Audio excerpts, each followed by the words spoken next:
लेकिन पहला सवाल मेरा आपसे यही है कि एक तरफ जहां पर भारत स्पेस क्रांति कर रहा है, तो चुनावों में बीजेपी जबरदस्त क्रांति कर रही है।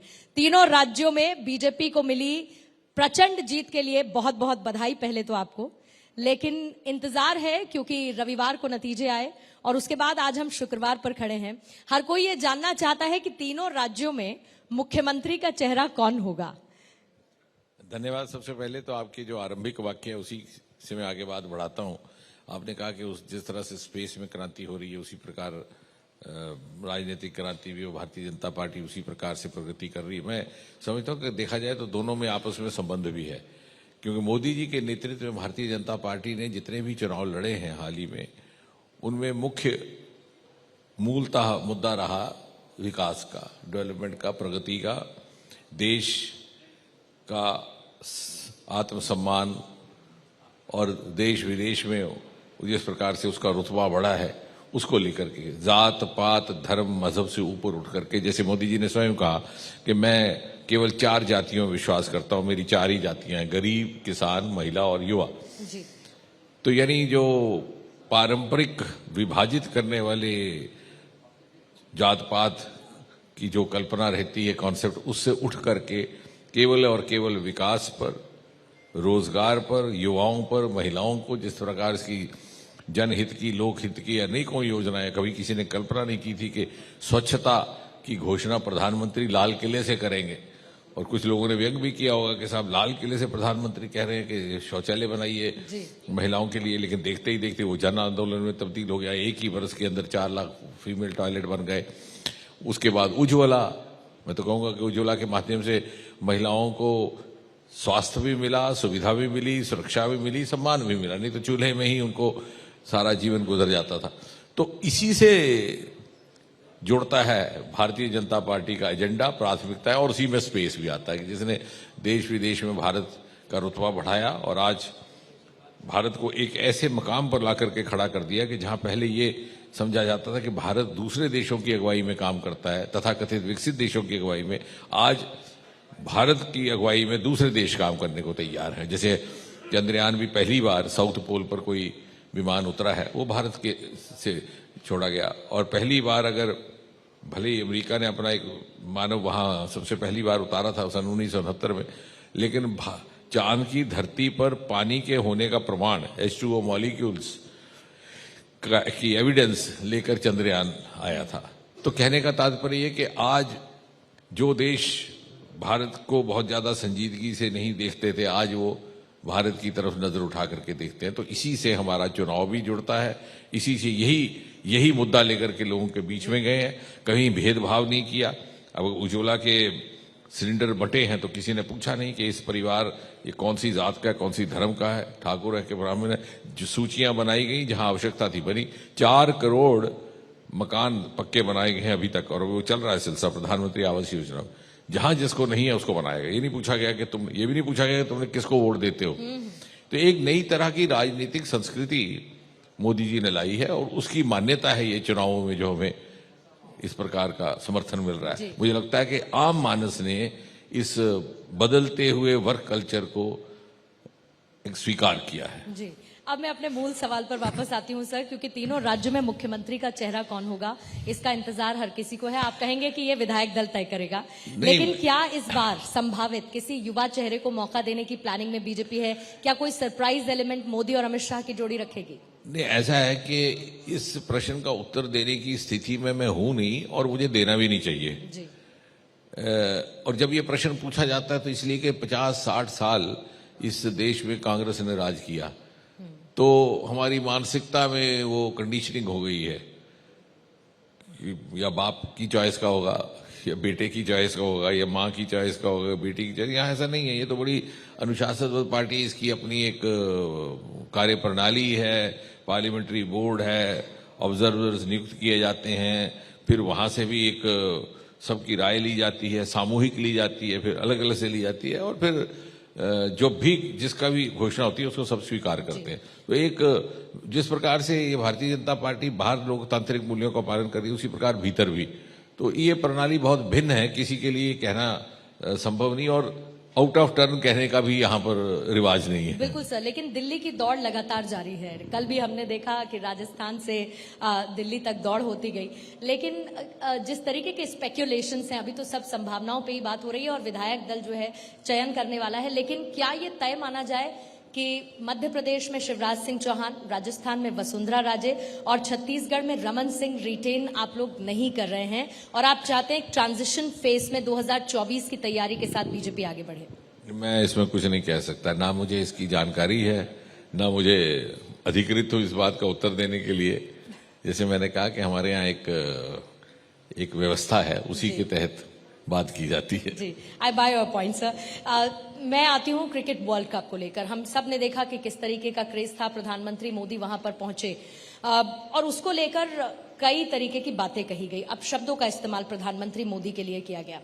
जब भारत अंतरिक्ष में कोई क्रांति करता है तो विपक्ष ये कहता है कि इसका क्रेडिट तो नेहरू जी को जाता है, लेकिन क्रिकेट में अगर प्रधानमंत्री पहुंच जाते हैं, फाइनल्स में पहुंच जाते हैं, तो ये कहा जाता है कि इनके लिए तो ये फोटो अपॉर्चुनिटी है और मोदी जी ऐसे मौकों पर अपनी उपस्थिति जरूर दर्ज करवा देते हैं। ऐसा क्यों? नहीं, मुझे लगता है कि वो तो इसलिए कि इतने ज्यादा वो ग्रस्त हैं परिवारवाद में, तो दो तीन सदस्यों से बाहर उनकी नजर जाती नहीं। वैसे देखा जाए तो अगर मुझे लगता है अब ये विषय धीरे धीरे समाप्त हो गया, क्योंकि लोगों ने इस बात को अस्वीकार कर दिया, परिवारवाद को, वंशवाद को। मोदी जी के आने के बाद एक नई तरह की सोच भी जागी है आम मानस में। हुआ क्या है कि हमारे कुछ एक राजनीति से जुड़े हुए लोग, विशेषकर ये लोग जिस तरह से सोचते हैं, वो अभी भी आने वाले चुनाव में पिछले चुनाव की चतुराइयां इस्तेमाल करते हैं। But the voter has moved on. 70% से अधिक हमारी जनसंख्या 40 वर्ष से कम उम्र की है, उसकी सोच बहुत अलग है। और अगर आप वैसे देखा जाए, जब तुलना भी करो, तो मुझे लगता है कि कोई ऐसा शहर नहीं है हिंदुस्तान में, बड़ा या छोटा, जहां पर के इस परिवार के नाम पर या नेहरू जी के नाम पर कोई ना कोई संस्था, कोई ना कोई शिक्षा संस्थान, कोई ना कोई सरकारी अदारा ना हो। ऐसा मोदी जी के साथ तो नहीं है। तो बल्कि एक बहुत ज्यादा डेमोक्रेटाइजेशन हुई है मोदी जी के आने के बाद। और मुझे लगता है एक नए तरह का वास्तविक प्रजातंत्र क्या होता है, इसका एहसास भारतवासियों को अब होने लगा। क्योंकि पहले हमारी 2-3 पीढ़ियां, एक हैंगओवर फ्यूडल भी था, कॉलोनियल भी था, अंग्रेजों से हम बड़े कई वर्षों के बाद निकले थे, और एक वंशवाद जिस तरह से हम वहां सर झुकाते रहे, फिर आगे झुकाते रहे, अभी हमें एहसास ही नहीं हुआ कि हम, लेकिन वो कहते हैं ना कि संस्कार बदलने में 3 पीढ़ियां लगती हैं, तो तीसरी पीढ़ी है, तो उसकी सोच बदली है। लेकिन जवाहरलाल नेहरू को क्रेडिट देने की कोशिश क्यों की जाती है? स्पेस क्रांति में आप भी इस बात का जिक्र कर चुके हैं कि प्रधानमंत्री मोदी की लीडरशिप और जो विजन स्पेस को लेकर रहा है, स्पेस क्रांति को लेकर बाकी देशों की टक्कर में हम जैसे हैं, आपका योगदान इसमें मोदी जी ने स्वयं भी कहा है कई बार कि वो स्वयं भी किसी पिछले प्रधानमंत्री को नकारते नहीं है, ना ही उन्होंने कहा कि उनका कोई योगदान नहीं है। उन्होंने हमेशा ये कहते हैं कि सबका था। लेकिन आज तर्क का युग है, तथ्य, तर्क और तुलना। यदि आप तर्क की बात करें तो ये जो क्वांटम जंप हुआ है स्पेस में पिछले कुछ एक वर्षों में, ये क्यों कर हुआ, ये एक शोध का विषय है, एक केस स्टडी है। वो इसलिए हुआ कि मोदी जी के अनुमति से हमने अंतरिक्ष को खोल दिया सभी स्टेक होल्डर्स के लिए। आज जब चंद्रयान की लॉन्चिंग हुई तो कम से कम 10,000 लोग उसको देख रहे थे प्रत्यक्ष रूप पर वहां पकड़े हुए। आदित्य की लॉन्चिंग हुई तो कम से कम 1,000 तो मीडिया कर्मी थे। और उस वक्त जो पहले ये आलम था कि श्रीहरिकोटा के दरवाजे बंद थे, कोई अंदर झांक नहीं सकता था, वो जुर्म माना जाता था, और वही 10 लोगों की टीम बैठ करके अंदर सारा काम करती थी। अब जब चंद्रयान की लॉन्चिंग हुई तो वहां पर लगभग, जैसे मैंने कहा, 1,000 मीडिया कर्मी थे। तो एक ने मुझसे आकर कहा कि किसी आलोचक ने लिखा है कि इसमें नया क्या है, जैसे आप कह रही हैं ना कि कहते हैं। तो मैंने कहा आप यहाँ पिछली बार कब आए थे? बोले पहली बार आया हूं। मैंने कहा यही नया है। यानी, और उसका नतीजा देखिए, 3-4 बरस के अंदर जहां स्पेस के नाम पर कोई प्राइवेट बिजनेस करे या इंडस्ट्री लगाए या कोई स्टार्टअप करे, इसकी कल्पना ही नहीं थी। तो समझते ये साहब ये तो बड़ा गोपनीयता में कोई काम करती है सरकार, ना मालूम क्या करती है। आज 3-4 साल के भीतर लगभग 160 स्टार्टअप्स वहां से तैयार, और जो पहले वाले थे जैसे स्काई रूट इत्यादि, जिन्होंने सबसे पहले वो तो अब एंटरप्रेन्योर बन गए। उनमें से एक ने 2 साल के अंदर ही हैदराबाद में प्राइवेट रॉकेट बनाने की फैक्ट्री खोल दी। और इससे ना केवल हमें फाइनेंशियल रिसोर्स हमारा बढ़ा, बल्कि नॉलेज रिसोर्स भी बढ़ा, कि वो सारे स्टेक होल्डर जुड़ गए हैं। अब वहां पर इंडस्ट्री वाले भी आते हैं, एकेडमिया वाले भी आते हैं, युवा भी आते हैं, पोटेंशियल एंटरप्रेन्योर्स, स्टार्टअप्स भी आते हैं। तो एक माहौल खुल गया। और जब हम तुलना करते हैं कि साहब देखिए नासा ने इतनी तरक्की कर ली उनके, तो हम ये भूल जाते हैं कि वहां पर 50% से अधिक तो सोर्स नॉन गवर्नमेंट सोर्सेज से होता है। तो यदि हमें विश्व के स्तर पर स्पर्धा करनी है और अग्रिम रोल निभाना है, तो हमें जो वैश्विक मापदंड है, ये world parameters, world benchmarks, universal, उस पर पूरा उतरना होगा। हमारी स्ट्रेटेजी भी यूनिवर्सल होगी, हमारे बेंचमार्क्स भी, और उसके लिए हमारी रणनीति भी उसी तरह से होनी चाहिए। तो पहली बार हमने उस तरह से अंतरिक्ष विज्ञान में एक कार्यशैली अपनाई है जो कि बाकी जो सफल देश हैं उन्होंने अपनाई थी और वहां तक पहुंचे। और दूसरा, अब जो भी ग्रोथ होगी वो ग्लोबल होगी। बिल्कुल। आइसोलेशन में, साइलोज में इसके आगे विकास नहीं हो सकता। उसके लिए राह खोलने का काम जब आप पूछेंगे तो किसका नाम लेंगे? मोदी जी का ही लेंगे, क्योंकि देखिए वैज्ञानिक वही है। जी। हिंदुस्तान में प्रतिभा की कोई कमी नहीं थी, योग्यता की कमी ना थी, मेहनत करने का मादा भी था, आंखों में सपने भी थे। आप देखिए सारा भाई के वो तस्वीरें हैं आर्काइव्स में कि जहां वो साइकिल के कैरेज पर ले जा रहे हैं सामान, यानी इतना अभाव था जी। रिसोर्सेज का, अभाव हमने स्वयं पैदा करके रखा था। और वो जब खुला तो देखिए क्वांटम जंप हुआ। अब ये अभाव जो था उसकी पूर्ति हुई, ये तो नीति निर्धारकों का काम है। तो इसका अर्थ हुआ कि जो पॉलिटिकल लीडरशिप थी, जो पॉलिसी मेकर्स थे, उन्होंने हमें एक एनेबलिंग वातावरण दिया। अब उसके लिए तो निश्चय ही जब भी कोई टिप्पणीकार होगा, इतिहासकार होगा, मोदी जी का ही नाम लिखेगा। जी। तो ये तर्क की बात है, तर्क की बात है। और क्योंकि आपने तर्क की बात की, वही एक तर्क पर मैं आना चाहूंगी। और उससे पहले माहौल का क्योंकि आपने जिक्र किया, तो जब चंद्रयान 3 की लैंडिंग हो रही थी तो उस वक्त मैं वहीं पर मौजूद थी और वहां ऐसे बहुत सारे लोग थे जो आपकी प्रेस कॉन्फ्रेंस का बेसब्री से वेट कर रहे थे, जिसमें मैं भी एक थी। और बहुत सारे ऐसे लोग थे जिनकी आंखों में आंसू थे और वो देशभक्ति का भाव था। इसलिए huge round of applause to that moment जब हम सब लोग वहां पर मौजूद थे और पूरे देश की नजरें चंद्रयान 3 की लैंडिंग पर थी। सर, ये जो आप बात कह रही हैं, इससे बात से यही प्रमाणित होता है कि देश इन्वॉल्व इसलिए हुआ कि उसको इन्वॉल्व करने का मौका दिया गया। पहले आप पर्दे बंद करके काम करते थे, 10 लोग, चौथे दिन कहीं अखबार के छोटे से कोने पे आता था कि श्री हरिकोटा से कोई लॉन्चिंग, लोगों को समझ ही नहीं आता था। मैंने उस दिन जिस दिन चंद्रयान का लॉन्चिंग हुई और उसके बाद फिर लैंडिंग हुई, तो मैं सोमनाथ जी से कह रहा था, चेयरमैन से, मैं कहा इस तरह का तुमने जो तुम्हारी ये लॉन्चिंग का जो दृश्य है, जिस तरह से हर व्यक्ति है, परिवार का छोटा बड़ा जुड़ गया टेलीविजन से, ये तभी होता है जब भारत पाकिस्तान का मैच होता है। लेकिन वो इसलिए कि इन्वॉल्व हर व्यक्ति समझता है कि ये मेरा मिशन है, इसे मैं कामयाब होते देखना चाहता हूं, वो इन्वॉल्व। और वही हमारा रिसोर्स भी है जी। वही हमारा रिसोर्स है, क्योंकि हर नागरिक अपने अपने ढंग से किसी ना किसी तरह से उसमें कंट्रीब्यूट कर सकता है, चाहे नॉलेज वाइज करे, चाहे इनपुट्स वाइज करे, चाहे फाइनेंशियली करे, चाहे एज ए बिजनेसमैन करे। Absolutely sir. और क्योंकि आपने तर्क की बात की, आप कश्मीर से आते हैं तो ऐसा हो नहीं सकता कि मैं आपसे सवाल ना करूं, क्योंकि इस वक्त एक बड़ी बहस छिड़ी हुई है। वो बहस छिड़ी गृहमंत्री अमित शाह के बयान के साथ, और उन्होंने कश्मीर समस्या के लिए ये कहा कि 2 ब्लंडर्स नेहरू जी ने किए। मैं वाकई में आपसे जानना चाहती हूं कि सच में ब्लंडर्स पंडित जवाहरलाल नेहरू की तरफ से किए गए थे? ये मुझे लगता है कि कोई बहस की बात नहीं है, इसमें बहुत सारी पुस्तकें लिखी गई हैं। The history records it as infamous Nehruvian blunders कहा जाता है। और नेहरू जी ने खुद इस बात को तस्लीम किया कि कुछ गलतियां हुई हैं उनके होते। और सबसे बड़ा गलती का प्रमाण ये है कि जिस शेख अब्दुल्ला को उन्होंने बिठाया गद्दी पर, उन्हीं को उन्होंने हिरासत में लिया। इसका मतलब है कि उनको एहसास हुआ ना कि गलती हुई है। और फिर जैसा उस दिन मैंने संसद में बोला कि जब बिल्कुल हिंदुस्तान की फौजें, पहले तो विलंब हुआ जम्मू कश्मीर के विलय का, क्योंकि महाराजा के ऊपर यह दबाव डाला जा रहा था कि तो वहां नेशनल कॉन्फ्रेंस की सरकार बनाओ, शेख अब्दुल्ला साहब को एडमिनिस्ट्रेटर बनाओ, फिर हम फौज भेजेंगे। और इस दौरान पाकिस्तान ने हमला कर दिया उसी बहस में। और जब हिंदुस्तान की फौजें आखिरकार पहुंची, तो जब वो पिछाड़ने लगी थी तो इन्होंने जाकर के आकाशवाणी भवन में यूनिलैटरल सीज फायर की घोषणा कर दी, मंत्रिमंडल से परामर्श तक नहीं किया, और इसलिए आज वो पाक अधिकृत जम्मू कश्मीर आज का आज वहीं का वहीं है, जो वरना वो ना होता। दूसरा एक और जिसकी बात बहुत कम की जाती है, यानी ब्लंडर नहीं है कि कई सारे सीरीज ऑफ, जैसे सरदार पटेल गृह मंत्री थे तो कोई ये सवाल करे कि जम्मू कश्मीर का मामला वो क्यों नहीं हैंडल कर रहे थे, जैसे हैदराबाद का कर रहे थे, जूनागढ़ का कर रहे थे, क्योंकि पंडित जी ने कहा कि नहीं मैं जम्मू कश्मीर को ज्यादा बेहतर जानता हूं तो आप इसमें से बाहर रहिए।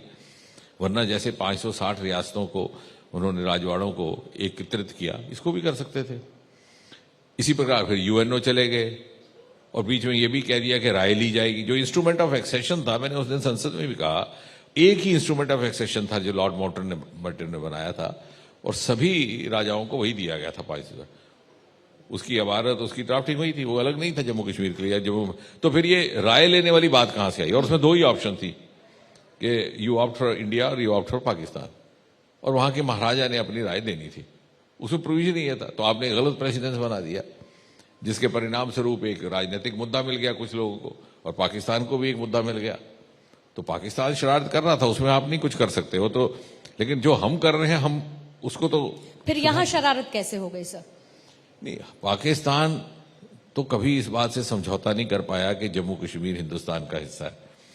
लेकिन the point is not to blame Pakistan, the point is to understand what we have done, not what Pakistan is doing. Pakistan तो यही करेगा, लेकिन हमने उसको फैसिलिटेट कर दिया इस तरह के, जैसे कह दिया जी हाँ जी राय भी ली जाएगी, जब बाकी लोगों को नहीं ली जाती। हैदराबाद में कोई राय लेने क्यों गए थे क्या आप? जूनागढ़ में कोई राय लेने क्यों गए थे? राजस्थान में कितने राज्य थे, कोई लोगों की राय थोड़ी ली जाती थी। तो एक आपने वो गलत प्रेसिडेंस पैदा कर दिया। उसके उपरांत जो जो समय गुजरा, आपको लगा कि पाकिस्तान की शरारत को कुछ एक राजनीतिक दलों को लगा कि उनको लाभ मिलता है, खासतौर से जो तथाकथित कश्मीर केंद्रीय राजनीतिक दल थे, जो परिवारवाद से भी चलते थे, तो उनको ये लाभ होने लगा कि पुष्ट दर पूरी उनका राज चलने लगा। फिर आतंक हो गया 1989-90 के बाद। तो आतंक के साए में जो चुनाव होने लगे, 10% वोट पड़ता था। अब आप बताइए, मैंने तो एक बार संसद में कहा था आज से काफी साल पहले कि काश किसी दिन एक ऐसा नियम आए कि न्यूनतम थ्रेशोल्ड वोटिंग कितनी हो तभी एमपी को मान्यता दी जाए। यानी हमारे लोकसभा में जैसे 20-20 लाख तो वोट होते हैं, अब उसमें 10% का कोई अर्थ ही नहीं है। That is not a representative mandate. तो 10% वोट से आप एमपी भी बनते रहे, एमएलए बनते रहे, अपने ही परिवार का मुख्यमंत्री बन गया, अपने परिवार का केंद्रीय मंत्री बन गया, और 3-4 पीढ़ियां निकाल दी आपने। तो ये एक वेस्टेड इंटरेस्ट डेवलप हो गया। मैं तो ये कहूंगा कि चाहते ही नहीं थे कि आतंक समाप्त हो। बिल्कुल, ये कहा गया कि वोट बैंक की राजनीति की वजह से, और वोट बैंक चलता रहे, शायद ये एक वजह थी कि आतंकवाद को पूरी तरह से खत्म नहीं किया गया। लेकिन अमित शाह के इस बयान पर अधीर रंजन चौधरी कहते हैं कि दोनों बहादुरों को रोका किसने है। इसके साथ वो ये भी कहते हैं कि एक सेब वहां से लाकर दिखा दें। आप बात करते हैं पीओके भारत की धरती है, हम उसको भारत में मिलाकर रहेंगे, कश्मीर भारत का अभिन्न अंग था, है और रहेगा। लेकिन कांग्रेस कहती है वहां से एक सेब तो लाकर दिखा दें। वो ऐसा है कि कांग्रेस में थोड़ा सा वैसे ही आमतौर से अध्ययन करने का स्वभाव नहीं रहा, कांग्रेस में और कम हो गया। ये ये अपनी ही बात के उलट हो जाते हैं।